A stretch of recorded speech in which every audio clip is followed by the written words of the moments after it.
Hello everyone, and thanks for joining School of the American Rifle.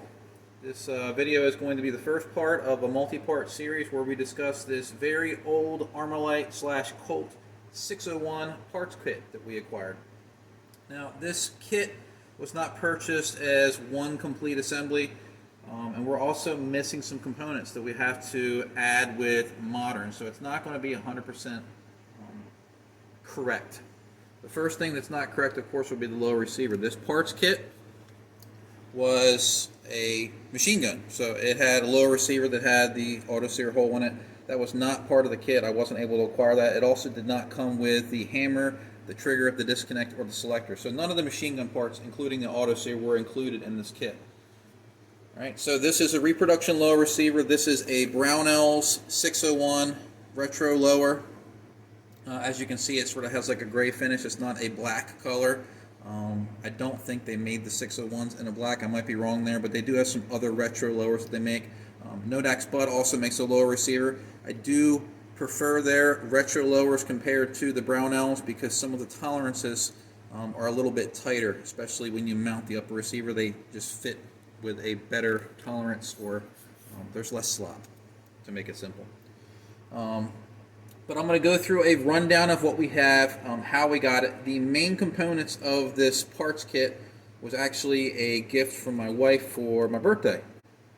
She acquired a kit that included a complete bolt carrier, an upper receiver, the hand guards with the entire gas system. It had the slip ring with all the parts. It had a muzzle device. It had this barrel with it. And it also came with the pistol grip. Now the parts that were not included were parts that we had to piece together here and there. One was the buffer tube or receiver extension. The other one was the buttstock, the buffer, the magazine, and one of the original pouches. There were 3 types that I'm aware of as far as these pouches go.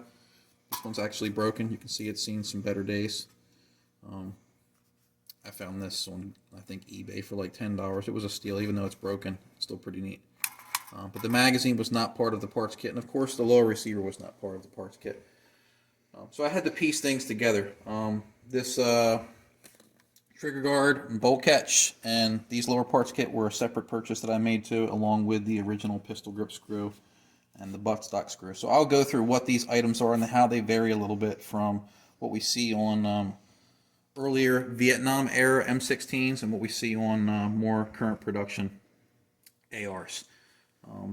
One of the interesting parts about it, and we don't have an example here, but you can look at various sources online, is the original 601s were actually Colt Armalite AR15s. They were not labeled an M16. It was an AR15, even though it had an auto sear and it was a machine gun. So that's something a lot of people are not aware of. They assume that M16s means it's a machine gun. The early guns were in fact machine guns and called AR-15s. So one of the really distinctive things about the 601 is the furniture. The early furniture was, some people would call it Bakelite. I'm not sure if that would be appropriate for an American-produced weapon. But they were a brown fiberglass or Bakelite, if you want to use that term. This particular example has seen a lot of hard use. From what I understand, this main parts kit that we acquired was actually from Puerto Rico. From what I understand, the Puerto Rican police purchased these before the U.S. Air Force ever showed interest in the rifle, or before they adopted it or purchased them. So this particular kit is rumored to come from Puerto Rico, and there were a small quantity that were imported recently, and they went for a lot of money. And they all had a good bit of wear because they were used. But one of the distinctive features, like I said, of the early guns were the brown or reddish brown fiberglass furniture. Now, some guns were brown furniture, so they had a brown pistol grip, a brown stock, and a brown handguard. But there wasn't that many that were done that way. Most of them were painted green, and some of them were actually painted black too. And from what I understand, those went to law enforcement agencies, and the green ones are more of the military style or military sales. So that's the handguards, pretty neat. Even though they're beat up, there's no broken teeth anywhere on it, which is nice to have. The heat shields inside are intact, and you can see we have some some firing residue. This thing saw a lot of use. And we're going to get into that into the physical and autopsy. Move back to the pistol grip, which probably has the most amount of wear out of all the components that we have. You can see that this is worn completely through, and there's almost no green anywhere except for maybe the inside and this area right here. But all the character I like, I'm not going to attempt to refinish any of this stuff. We're actually going to, in a separate part of the series, distress the lower to make it match these worn parts. So it's more appropriate. And then the last is the buttstock. The buttstock's probably the best condition out of all the furniture that we have. And you can see it's worn through at the back right here. You can see some of the Bakelite or the brown fiberglass showing through. These early guns did not have a trap door. The sling swivel was a little bit different than ones you would see on M16s. And if you look inside here, let me see if I can get the light to work right. You can actually see the brown fiberglass inside there. It probably isn't going to show on the video because these lights love to strobe. Maybe not. There we go. You can see a little bit in there. If we can get it to focus, let me get my hand around it. Well, we tried. Maybe a little bit there.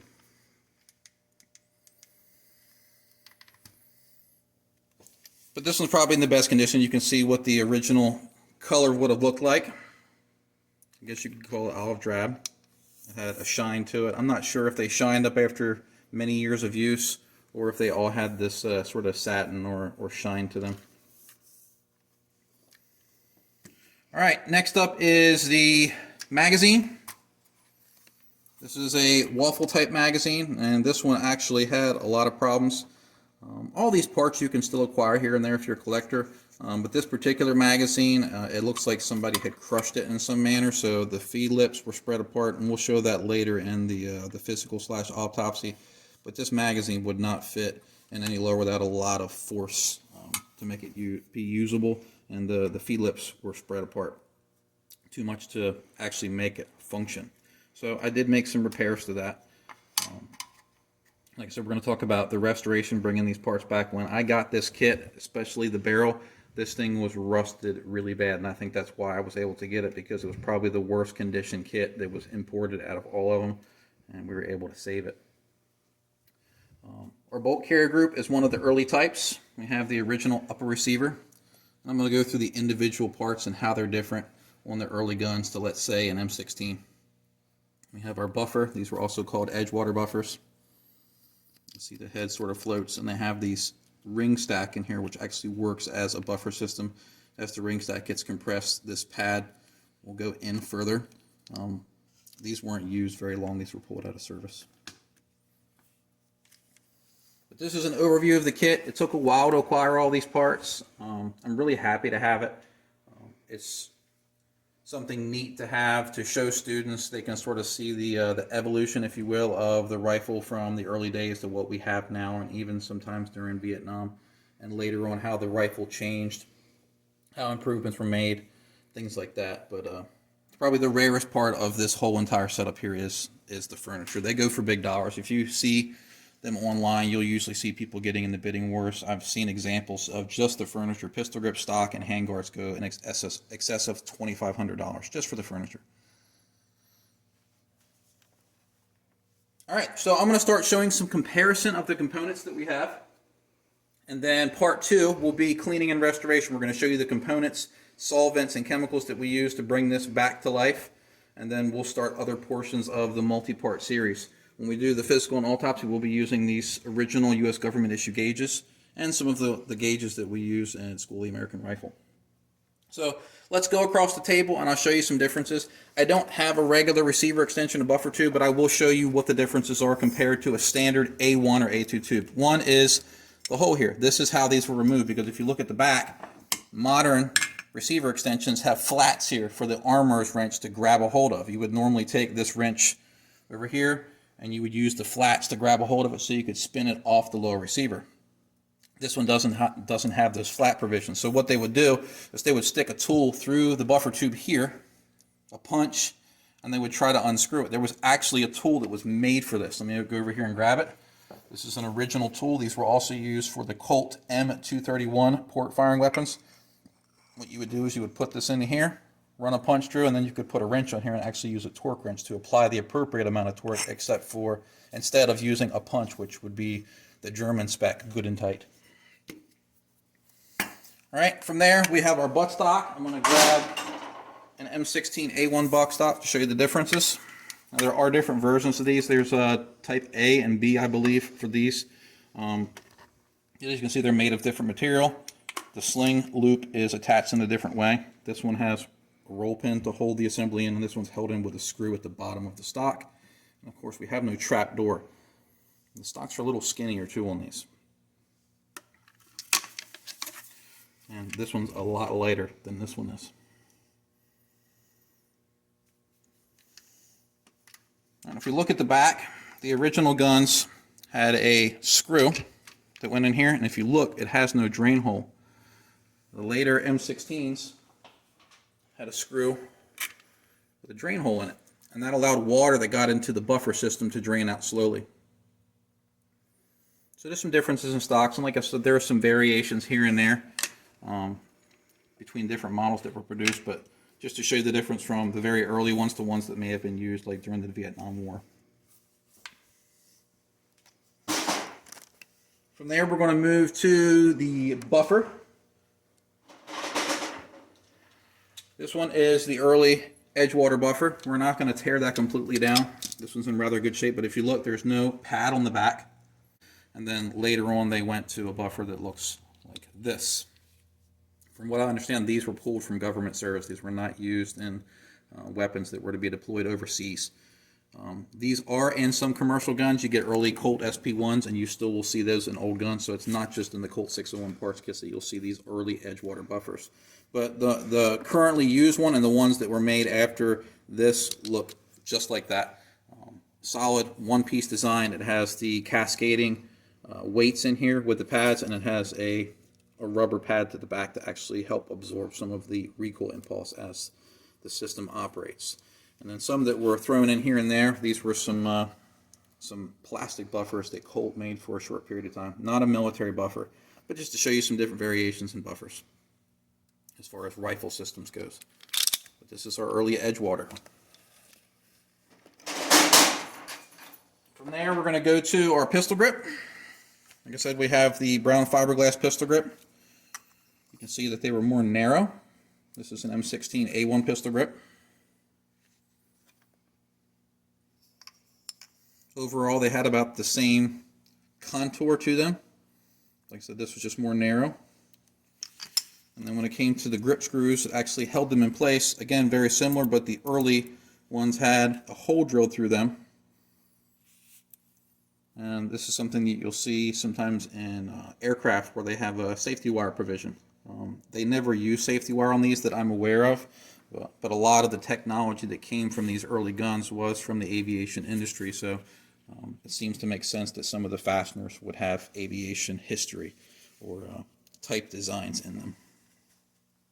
All right, from there, we're going to go to the lower parts kit. We have a trigger guard, which is pretty standard. There wasn't any changes in this that I'm aware of. The bolt catch, pretty drastic changes. Here's the original one. You can see on the bottom, it's angled. It doesn't have a button there.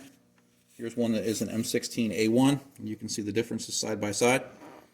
So essentially, if you were to convert this to an older style, you would mill that ear off, and then you would add serrations to it. And you can see there's a little bit of a difference in the way that they were made too. There's another nub that's there. I'm not sure if that's part of the manufacturing process, but there is a slight difference in them beyond the paddles.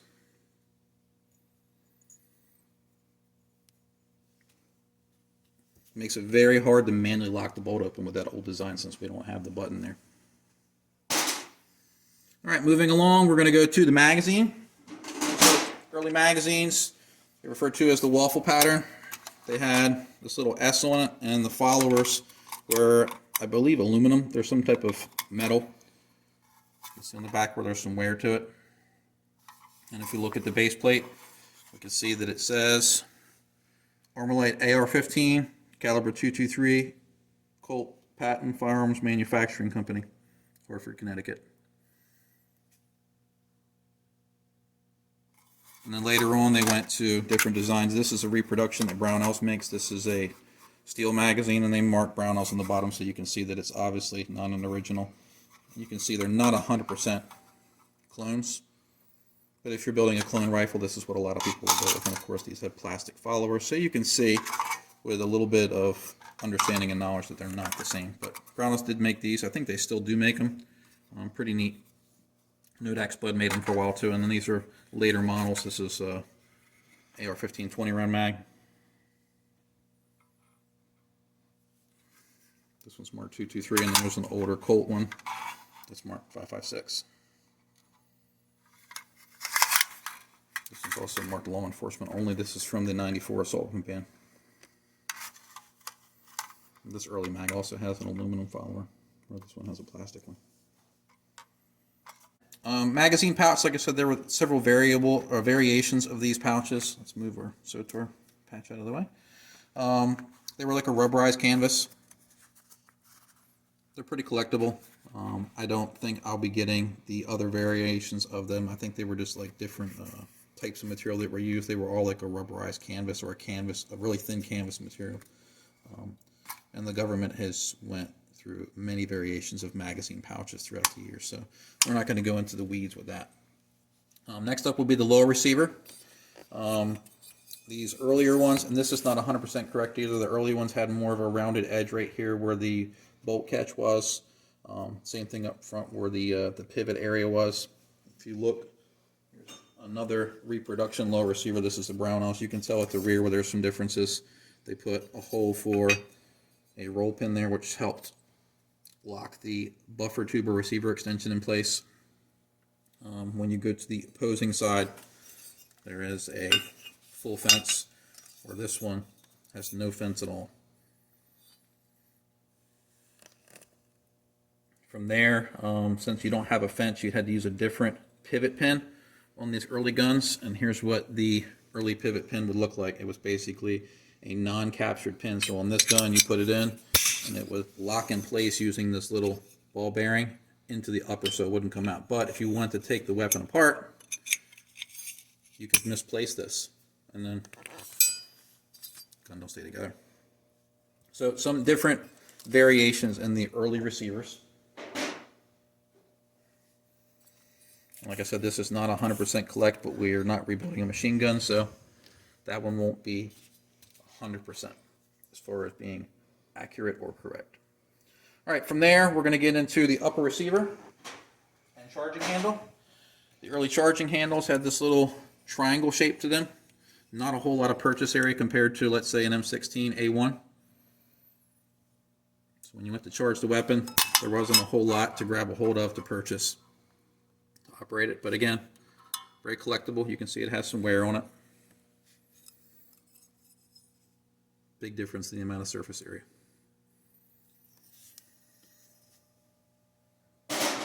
Upper receiver, first glance you'll see that there is a difference.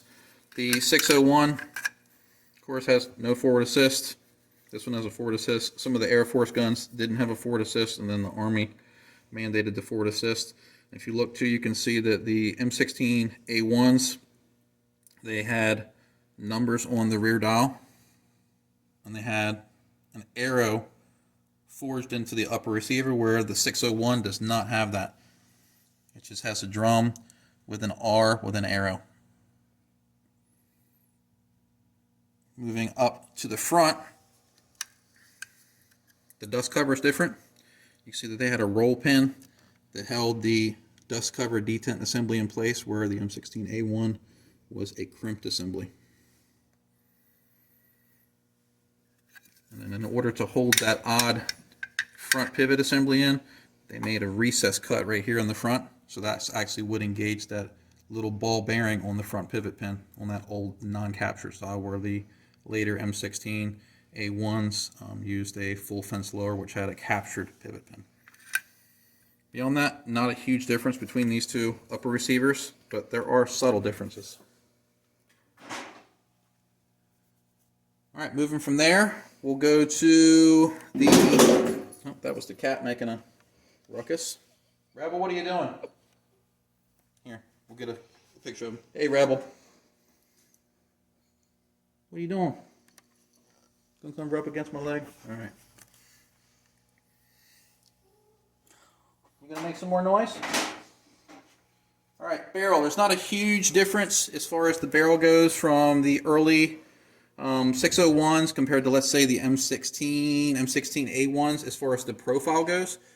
Where most of the difference is the inside. This is a 1 in 14 twist barrel, where the later M16s had a 1 in 12. And this barrel is also not chrome lined from what I understand. The other differences are on the front sight base. The 601, the front sight base, you can see that there's no casting marks like on the M16 here. Try to get that to focus. There we go. See, like the casting marks there, it's much different. And then it has the adjustment indicators. It's raised on the 601, where on the M16 it's just stamped into it.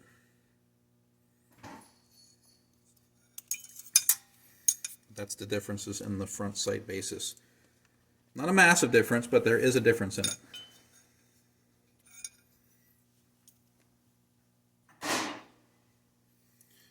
The slip ring or delta ring assembly, these two parts here are the same. This is how they go together. It would go on the barrel nut.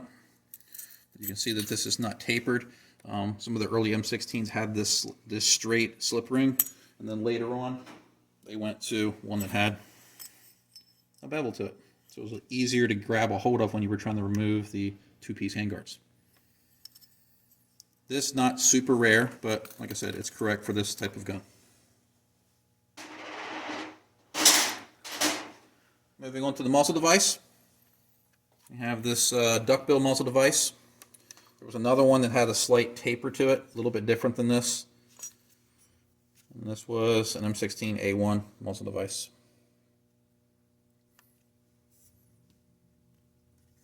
You'll see some damaged guns that have either bent tines, and I almost actually damaged this muzzle device trying to get it apart, and that's what we're going to cover in the restoration part of the video, discussing how I got this off without damaging it. But as I was applying force with the proper tool, which is this guy right here, it will slide over like so. You can see that it's tight, but it goes in there. You slide it all the way back. It was actually starting to cause the fingers with the tines to open up and bend. So I stopped and used some alternative techniques to get it apart without damaging anything. But that's the difference in the muzzle device. And then they all used a very similar split washer. The early 601s, though, you can see there's like this knurling that's cut into the edge. It's probably really hard to see, but there is some very faint knurling on the edge of that ring. See if we can focus a little better. There it is.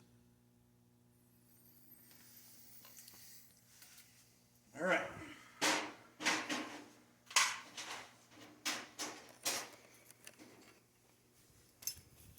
Handguards. Like I said, we have the brown fiberglass, and this is M16A1. Same profile. Heat shields, about the same. Overall dimensions about the same, but just made of different materials.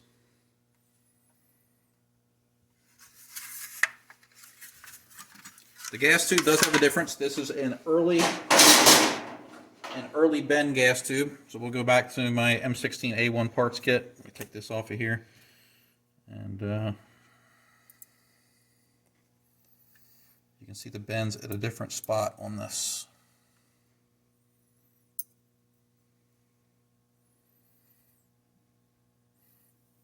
And then if you look at the tip here, the way that they crimp the caps, this is the 601 up top and the M16 one, and this is just what modern ones look like right there. They have like a crimped ring that holds the cap in, where the 601 does not have that. The camera doesn't want to focus tonight. But besides where the bend is, and that the way that they cap the front here, there's not a huge difference in the gas tubes, but there's enough of a difference that a collector would know. Alright, so we have all this, and then the only thing that is left now is the bolt carrier group and some of the lower parts. So bolt carrier, some obvious differences. This is fully chromed. They went away from that. The staking on the top is different than what you would see on current production guns. They would do 2 stakes at the top on the 601, the edge of the fastener, and then they pushed in from the sides on the later ones. If we look at the gas key, this is what's referred to as a full round gas key. I don't know if you can see the difference, but this is round from here to here, where this one is only round from there to there. So there is a difference in the gas keys and the way that they're staked. You can see that this opening here is a little wider. The bellies are about identical. You hear my son in the background yelling and screaming like a madman. I don't know what he's doing. The opposing side, they're about identical. So not a huge difference in the carriers besides this portion right here. And of course this one has no serrations for a forward assist because it wasn't equipped with one. And the way that the gas key is made and attached is a little bit different. Alright, let's pull apart the bolt carrier real quick to show you some subtle differences. Number one is the retaining pin. This is the one of this M16A1 bolt carrier. But this is a Cotter style firing pin retaining pin. The original ones had a solid firing pin retaining pin. So the one that was actually in the kit at some point was replaced and it was not the correct one. So we're going to try to remedy that. I will show you what an original one looks like. And then I'll show you the differences in the firing pins. Colt 601, large or fat firing pin, and then an M16 firing pin. So you can see there's a lot more weight here on this one. These were reported to cause slam fires if you drop the bolt carrier group on a live round without even touching the fire control group or trigger. So these were pulled from military service. You will see these again on some early Colt guns, some SP1s, things like that. Pull those things to the side, and then we'll get to the bolt itself.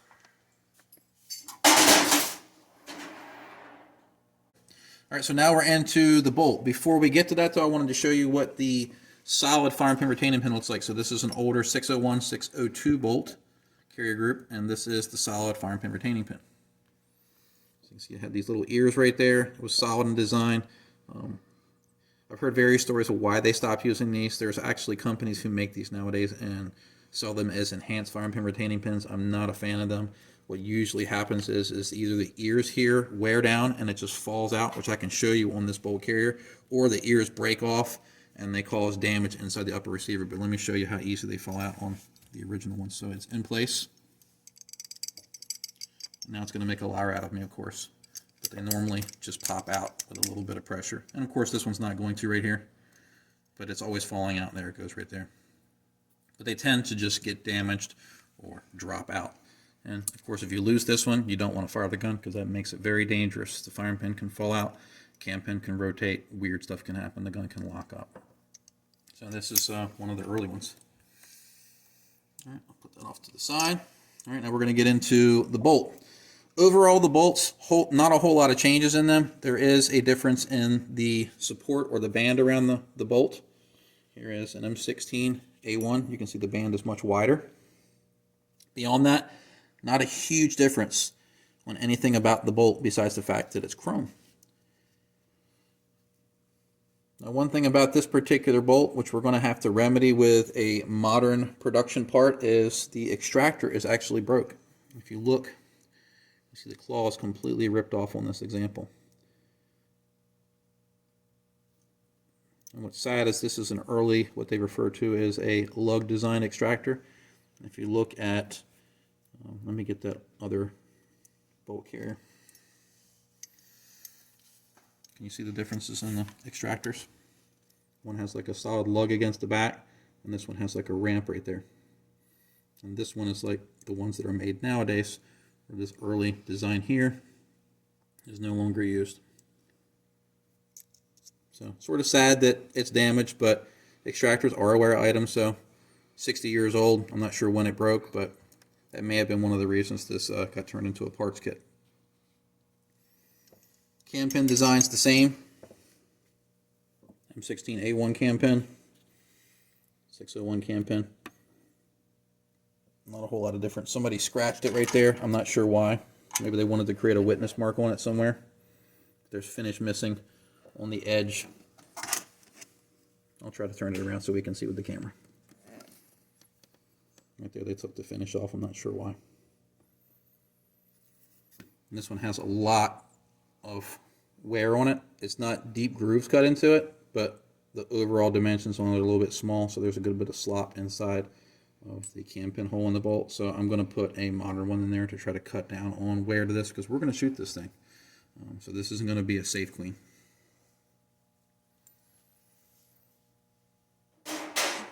There are some variations for the inserts. At some point, someone did change the extractor spring and insert. This is one with the black insert, and the spring is a little bit more stiff. Let me pull apart my 601, 602, and I'll show you the differences. Get this apart real quick.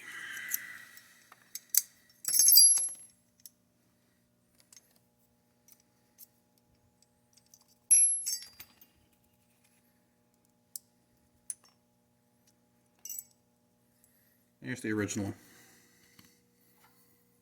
Had a white insert, and the spring was much smaller coil, so it didn't have a whole lot of spring tension. For this one, much stiffer spring, even though it looks like it's shorter. Much stiffer spring. So that may be one of the reasons why it broke. All right, from there we're going to talk about the reproduction parts we're going to use, and that'll be it for the summary. We're going to pan all the way off to the right here, and I'll show you some of the reproduction parts. Now, this is one of the things that isn't right, but we are going to use a nitrided gas tube. Even though this is not an early bend, it will work. May have to do some adjustments to it, but I don't have any of just the standard stainless steel gas tubes in right now. Parts are hard to get a hold of. So this won't stay in the firearm long, but this is what we'll be using when we build it back up. And the reason we have to do that is because of the massive amount of corrosion on the original. If you look right there, it's almost corroded all the way through, and this is where the handguards were touching it. So it hasn't broken through yet, but I have a feeling that pop a couple rounds through it and this gas tube's going to rupture. So we're not going to blow it up. This will become one of the teaching implements at the class. We'll pull it out of service. I'll try to find an early bend if I can, but in the meantime, we're just going to use a modern gas tube. I do not have an original action or buffer spring, so we're going to use a modern one. If I find an original, I probably wouldn't be using that either, because springs, they're wear items, but I would keep it off to the side. I wouldn't throw it away. The front sling swivel on the 601s, they weren't the coated or rubberized one, so I took an M16A1 that had the rubber on it, and I removed the rubber. That was a task in of itself. I had to let it sit in acetone to weaken it, and basically just rub that until it all went away. But these were held in like this, and then you would use a coil pin to hold it in place, unlike the aluminum rivets they use in the modern setups. So I made a roll pin that fits. This is the same diameter as the trigger guard roll pin. So this is a reproduction, well, a current model that's made to look like a reproduction, and I made that split pin there. That's me bumping into the drill. Some added comedy to the video. This is our replacement extractor. This is a Colt extractor. You can see the little C engraved on it right there. So I'm trying to keep some parts in it. This may not stay in it because I may be able to source another early chrome extractor. It's going to be hard, but that may not stay in the firearm long. The magazine release button is different. Here's an M16A1 with the circles, and then there's an early 601 one. Now, some of the 601s did have these types with the circles on it. This is a reproduction. This is from John Thomas from Retro Armed Works. He makes reproduction parts. Really neat stuff. And then other items from him is a dimpled takedown pin. So if you look, here's the standard M16A1, no dimple in it. No dimple there. So another reproduction part I had to use. This is the M16A1 pivot pin for the front, and I've already showed you the pivot pin we have to use for the Colt Armalite reproduction. So it has a little dimple there, and this is how it's captured. From there, we have another reproduction part. This is the Reproduction 601. You can see there's a dimple in it, and this is the M16A1 here. So we're going to use this reproduction magazine release. And again, all these things are things that John Thomas can make. Another item that I have here, this one is from AR15sport.com, dimpled and dimpled. And of course the M16 type, I didn't grab it, I don't know why, but it just doesn't have a dimple on it. So basically, same thing as standard M16, except it has dimples. Again, same thing, dimples. This one's serration, and then the rear takedown pin has dimples. This is a reproduction firing pin retaining pin. You can see it looks very similar to the original one, it's just not chromed. And then our reproduction pivot pin, reproduction front sling assembly. This is modern extractor. And then we have to use AR15 components. So these are some Colt or Schmidt tool fire control group components for an AR15. You should not use full auto or M16 parts in a semi-auto gun. So it has no hook here, it has no tail here, and the back end of the trigger is closed up. If this kit had come with the original parts, some people do modify the parts to turn them into AR15. I would not be doing that just because it's an old parts kit, and I wouldn't want to permanently modify anything. So we are going to use modern, commercial, made USGI spec fire control group. So this is the reproduction parts we have to use to make it work. Part 2, we're going to talk about how we brought this thing back to life. Like I said, this thing was in terrible condition. When I first unboxed it, of course, the first thing you see is the hand guards, but the bolt carrier, you might be able to see it here. There is a lot of corrosion going on. If you look inside the gas key, there's a lot of corrosion going on in there. The gas tube was rotted out. The barrel had corrosion all over it. Some of it looked pretty deep. You can still see a little of it right there. You can see some of the pitting on the barrel. Try to flip it over, you can see the pitting on the other side. This was the worst area, so I was really concerned when it came to bringing this back to life that we were going to have to replace a lot of the main components. Overall, though, we did a good job of bringing it back to life with the components. So part 2 of the video is going to be what we did to bring it to this condition. So I hope you found this video educational, and thanks for watching. Stay tuned for video 2.